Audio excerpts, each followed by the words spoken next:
이게 잘못된 건가요? 네, 이게 잘못된 거죠. 오늘은 차량의 안 좋은 습관을 좀 여러 가지 좀 소개를 시켜드리려고 하는데요. 주차장, 주행, 차량 관리법에 대해서 말씀을 드리려고 합니다. 제 차를 통해서 좀 예시를 좀 들어봐 드리려고 하는데요. 일단 이쪽으로 가시죠. 제일 중요한 예열, 많이들 아실 거예요. 겨울철에는 한 2에서 3분 정도, 여름철에는 한 1, 2분 정도 차량에 대한 준비 시간을 가져라 라고 많이 알고 계실 텐데요. 차량마다 디젤, 휘발유, 가스마다 조금씩 다르긴 한데요. RPM이 어느 정도 안정이 됐을 때 출발하시는 게 좋고, 처음에 이제 피스톤이 막 움직이면서 오일이 위로 올라가서 정상적으로 윤활 작동할 때까지는 차량 운행을 좀 상가를 해주시는 게 좋고, 윤활 자체가 이제 잘 진행될 때부터 출발해 주시면 되는데, 그 시점이 RPM이 가라앉고 나서 안정이 됐다라고 봐주시면 되고, 그때 출발을 서서히 진행을 해주시면 됩니다. 주차장에 진입해서 이제 주차를 하려고 할 때 좀 마음이 급하신 분들이 많아요. 이제 집에 빨리 들어가야 되기 때문에. 제가 그래요. 이렇게 앞으로 가고 있다가 차가 멈추지 않았는데 바로 후진 넣어버리고, 급하게 서고 뒤로 가고 있다가 앞으로 변속해서 차가 뒤로 갔다가 앞으로 가는, 네, 이렇게 변속 충격이 일어날 수밖에 없는 거죠. 중고차 보실 때도 마찬가지지만 정차 시에 PR&D 변속을 해봤을 때 변속 충격이 있는 차량들이 많은데, 그 이유 중에 하나가 급하게 변속을 해서 역부하가 걸리기 때문에, 그런 것 때문에 변속 충격이 좀 많이 일어난다고 생각을 하고 있습니다. 초보 운전자분들한테 좀 많이 나오는 운전 습관 중에 하나인데요. 주차할 때 제자리에서 브레이크 잡고 핸들을 이렇게 끝까지 돌리고 나간 다음에 여기서 이제 끝까지 이렇게 조향을 하고 들어가시는 경우가 많아요. 이렇게 하게 될 경우에는 조향 바퀴에 많은 부하가 걸릴 수밖에 없어요. 대부분의 차량들이 1.5톤에서 2톤을 왔다 갔다 하잖아요. 차량의 무게가 그대로 바퀴를 뭉개면서 조향을 하는 거거든요. 그렇기 때문에 타이어의 수명, 조향축의 수명 단축과 좀 연결이 될 수가 있습니다.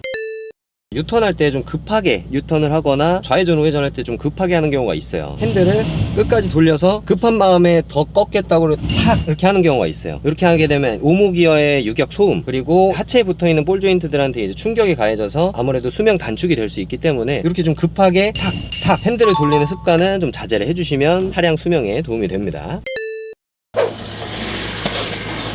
이게 잘못된 건가요? 네, 이게 잘못된 거죠. 대부분 다 이렇게 하지 않아요? N단을 두거나 드라이브로 나서 조금 앞으로 빠진 다음에 평지에다 주차를 해야 되는데, 이렇게 될 경우에는 경사로에서 사이드 브레이크 안 채우고 그냥 파킹 놓은 거랑 똑같거든요. 주차 기어 같은 경우에 기어에 걸쇠가 이제 걸어주는 방식인데, 스토퍼가 앞으로 차를 밀고 있잖아요. 그러다 보면 얘네가 이렇게 부하를 받는 거예요. 차량의 무게가 거의 2톤이 넘어가는데 이 무게를 앞으로 나가려는 걸 손가락만한 걸로 하나로 이제 걸어주고 있는 거거든요. 반복이 되고 반복이 되면 여기가 마모가 일어나면서 파킹 기어가 망가질 수가 있습니다. 그리고 이렇게 되게 됐을 경우에는 처음에 출발할 때 드라이브나 후진을 넣게 되면 이게 탕 하고 튕기면서 미션 변속 충격이 생길 수밖에 없어요. 그렇기 때문에 이렇게 주차를 하시는 거는 추천을 드리진 않고요. 주차 라인이나 이런 걸 맞추기 위해서 될 수밖에 없다 그러면 드라이브에서 N단으로 넣어서 이 부하를 풀어준 다음에 파킹을 놓으시는 게 제일 좋은 방법입니다.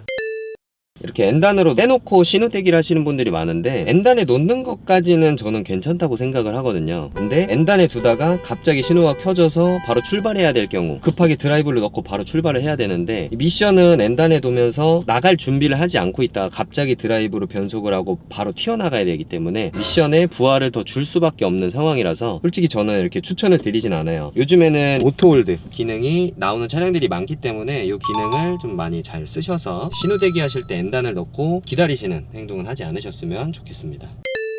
오르막길에서 이제 자전거를 예를 들어서 좀 비유하자면, 오르막길을 올라가려고 할 때 자전거 기어 단수를 이제 밑으로 내리면 페달이 가벼워지면서 빨리 돌릴 수 있고, 그러면 자전거는 힘을 많이 받지 않고 올라가잖아요. 자동차도 마찬가지로 오르막길에서 RPM을 많이 쓰지 않을 경우 엔진에 좀 많은 부하를 줄 수 있기 때문에, 오르막길 올라갈 때만큼은 악셀을 좀 더 밟아서 RPM을 좀 많이 쓰면서 좀 충분한 힘으로 올라갈 수 있는 게 좋다고 생각을 합니다. 그 단수에 맞는 RPM을 쓰라는 건가요? 네, 맞아요. 너무 연비주행에만 초점을 맞춰서 오르막길에서도 연비주행을 하려고 하면 엔진에서도 부하가 걸리기 때문에 적절한 RPM을 사용을 하면서 오르막길에서는 연비주행을 살짝 포기를 해주셔야 될 것 같아요.